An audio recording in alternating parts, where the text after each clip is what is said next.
Right, welcome back. Let's continue with more news. When determining the cost of tertiary education, parents and guardians often focus on the fixed costs of education, such as tuition fees, accommodation costs and textbooks. However, they get blindsided by miscellaneous expenditure, such as commuting expenses incurred by students to travel between their homesteads and their places of accommodation at university campuses. Travel costs, which are not covered by any student financial aid, are more acutely felt by students residing in Limpopo and Mpumalanga, where there is little to no institution of higher learning. Bonnke, Shipalana and Dube have come up with a financial assistance scheme known as Standing in the Gap.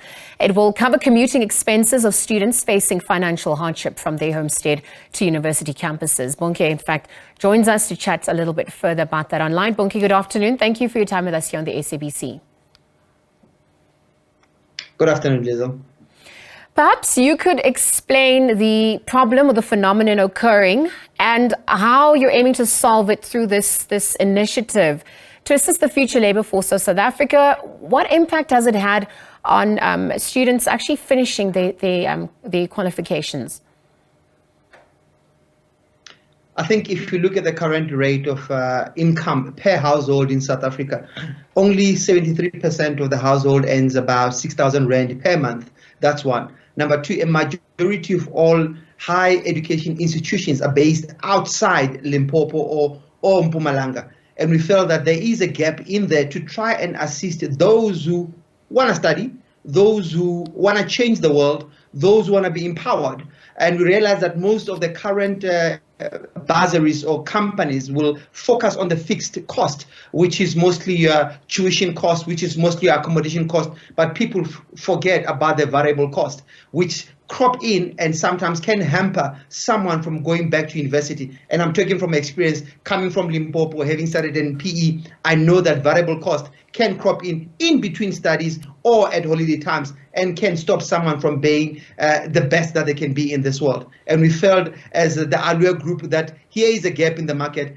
We want to help those who are serious about their studying in making sure that variable cost, specifically commuting or transport cost, don't become a factor in hindering them from progressing in life. No, absolutely. So talk to us about how you will assist, what categories are available for financial assistance, and who is eligible, perhaps given the fourth industrial revolution wave that the world finds itself in as well.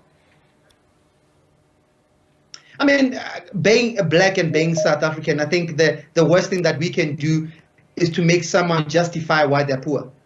We understand the economic landscape of this country. So for us, it's not a matter of you justifying and reminding the inner you of the challenges or the pain that you are enduring at the moment. So we're looking for any student who is from Limpopo, who is from Mpumalanga, studying outside those two provinces. And we're saying to you that regardless of who you are, where you come from, if you're from those two provinces and you need assistance in transportation or commuting fees, we are here for you. We are here to stand in the gap and assist you in going forward. The only thing that we require from you is your name, surname, student number, ID number, where you are studying, so we can confirm that you're actually a student there, and when you want to depart, where you're departing from, and your destination. I think the time of asking young black people to justify why they're poor are gone, and that pain needs to disappear from society. All right, thank you for that pertinent point. I wonder if you're also going to address the issues of students who fail. Will they be given a second chance?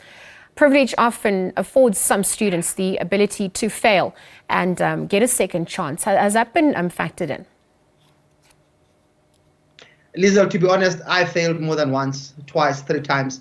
And the world, my parents, society, God has forgiven me and made me a better person. I think it's unfair to make someone be punished for failing or not achieving it. For us currently, we're not looking at your academic results. We're looking for people who just need transport from home to the institution or from the institution to home. For example, we had one student whose grandmother passed away, and the parents had to choose, do they get the student from the institution back home to attend the funeral or pay for the funeral? And for us in life, no one should make those tough decisions. As long as there are businesses in this country, businesses should come in and support families to become the best that they're supposed to be. Well, we are speaking about the future labor force, and I wonder, just as we conclude this conversation, what have the reactions been on the back of the launch of this initiative. How have students, how have parents or caregivers responded as we speak? I think the take-up has been partly slow, and not necessarily because we are not pushing. It's just a new venture that people don't understand. We're so used to most companies giving you tuition fee, paying for your accommodation, paying for your books. And now that we're talking about commuting or talking about transportation, it's still a new element to people. And that's why we're so thankful for organizations like SABC for offering us this platform to try and inform our people that if you are from Limpopo, if you're from Mpumalanga and you need assistance, there's an email address that you can send information to, and will definitely help you out. All right, Bonnke, Shipalana, thank you for your time with us on the SABC and for weighing in on that discussion. Funding initiative that's set to assist students who are struggling economically. We're looking at the racial wealth gap, closing that. Also, how to access financial aid and perhaps access to higher education at large. Thank you to Bonnke for his time with us on the SABC.